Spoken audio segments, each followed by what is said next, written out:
Oh, it's going to be a bad night for Mayhem or anybody who steps in the octagon with him. He's definitely, like I said, I've never seen him like this in training camp.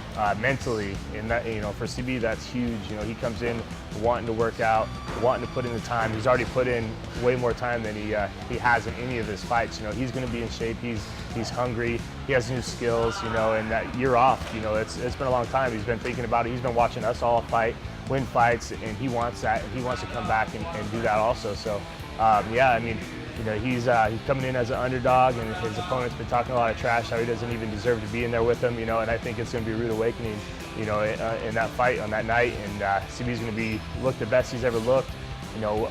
We have the formula now, what it takes to be successful. We have the coaches in place, we have the training in place, and we just got that, a couple fights ago, from Aaron and I. We finally, got everything running together and know how we need to work. And so, CB jumping right in there and is going to be successful also.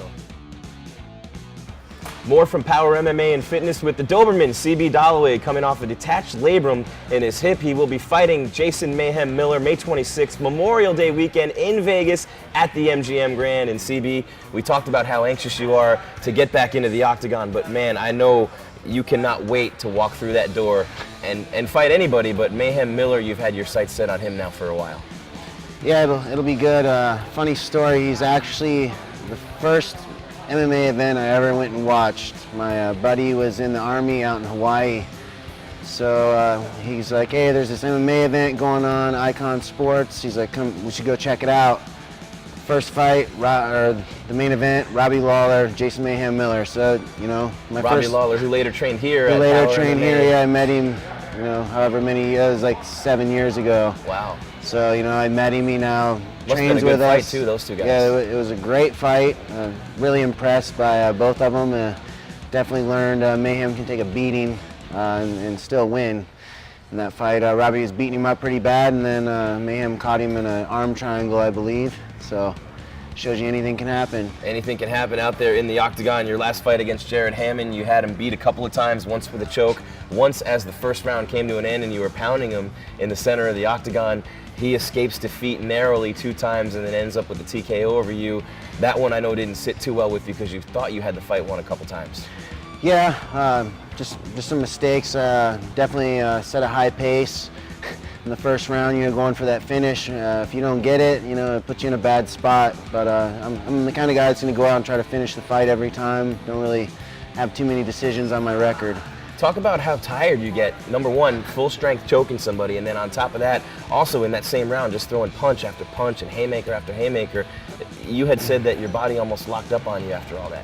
Yeah, just had a little bit of trouble rehydrating and stuff. But yeah, when you're out there squeezing, trying to finish that choke, you're using a lot of energy. It doesn't look like you're doing much, but burn your arms up, and then when you go for a finish, I had him hurt. I was going for the finish, just blew my arms out, and in the second round, my body just kind of shut down on me.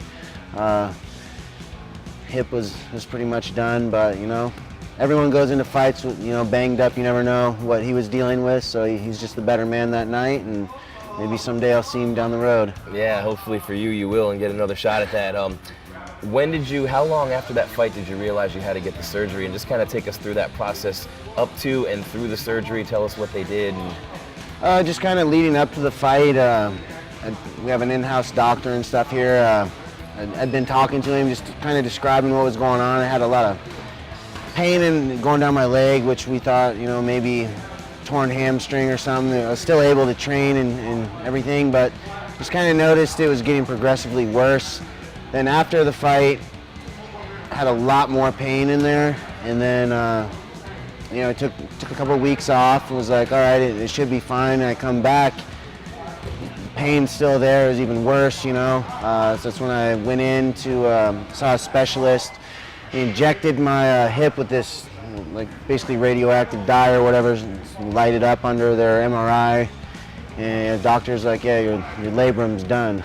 It's like, you need to go in for surgery, and from there that started almost a 3-month process of getting the surgery. And then what was the date of the surgery? November of last year, I believe, November 3rd or 4th or something. Okay, so how long were you, first of all, what did they do when they were in there? They basically went in, they didn't know what they were going to be dealing with when they got in there. They went in and said the labrum was still intact. There was no damage to it other than it had been detached off my hip joint due to a bone spur on my femur. So it was kind of like a progressive injury over all the years of wrestling and everything. My right hip. Right, yep.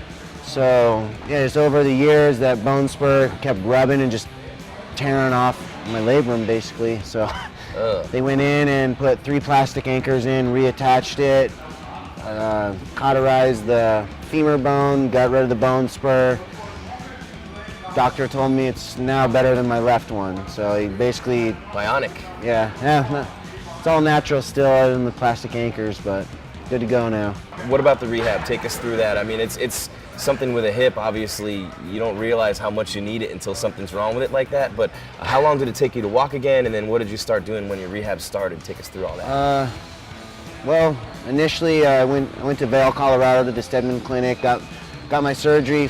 First day out of surgery, I wake up, they have me out on an exercise bike that morning, working out. I look over, Andre Agassi sitting there next to me. I'm like, this guy looks familiar. Nice. In getting the same exact surgery.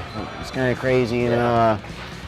So yeah, went through that up there, did like 4 days of rehab there, and then came back to Arizona and started over at Fisher Sports over in Phoenix, working with a guy named K2. His real name's Kazuki Kano, a Japanese guy.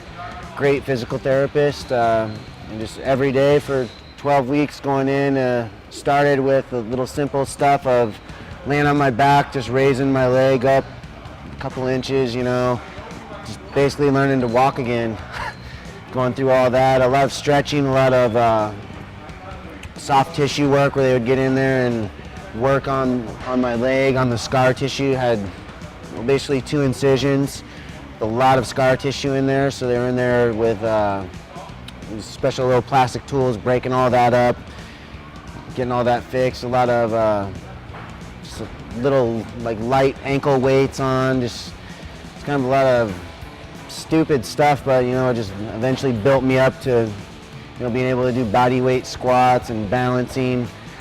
This is a long process for sure. So. And get you ready for camp, and now here you are in camp getting ready for the Mayhem fight. And just maybe take our audience, CB, through what a camp is like. Not necessarily the entire thing, but just day by day. What's a typical day like during training camp? What time are you getting up? How are you starting your day? How do you schedule the workouts? What are you eating? All that kind of stuff. Basically, we kind of got it down to a science now. I work with the same strength coach and same coaches as Ryan Bader and Aaron Simpson. So on my time out, Ryan Bader and Aaron got to fight a couple times, and we're kind of a new team, you know, so everyone's now working together. We've got a good schedule down and a good system. So when I came back to get ready for my camp, they already had it down. They're like, this is how it's going to work. 12 weeks. First 4 weeks is a lot of strength and conditioning, you know, so I was in here almost 4 days a week doing just the strength and conditioning stuff, getting strong, getting ready for the last, you know, 8 weeks of all the sparring technique, you know, just getting my body ready for all that. And then it's kind of broke down, you know, every day is different. It's just kind of, they watch and see how I feel. You know, if they're like, oh, you look like you're beat today, you know, they're gonna back the training down. There, no more of that, let's just push through it and wear you out, you know. They back it off until you're ready to go again, you know. So they're real good about keeping you fresh. And head coach Tom Vaughn coming in obviously is a big part of that with the master game plan, right? Yeah, Tom Vaughn over. Basically, I have a boxing coach, jiu-jitsu coach, and MMA coach Tom Vaughn. But Tom Vaughn is kind of the top of the food chain. He oversees everything, make sure everyone's doing what he wants to do and everyone's working together. So his experience has been invaluable to us. What is your schedule like fight week? I know you're doing a lot of press, a lot of events with the UFC, still doing a little bit of working out, right? Yeah, we'll be doing a tiny bit of working out, but all the work will be done before we get up there. It'll just be staying sharp, keeping the diet right, and making weight. Cut down day. right before weigh-ins. Is that something you have to worry much about, and what is that day like leading up to the weigh-ins? In the past it has been, and you know, I think that's been a kind of one of my flaws, is cutting too much weight. It's really affected me in the past. I just today weighed 196 pounds. I'm used to cutting down from around 210.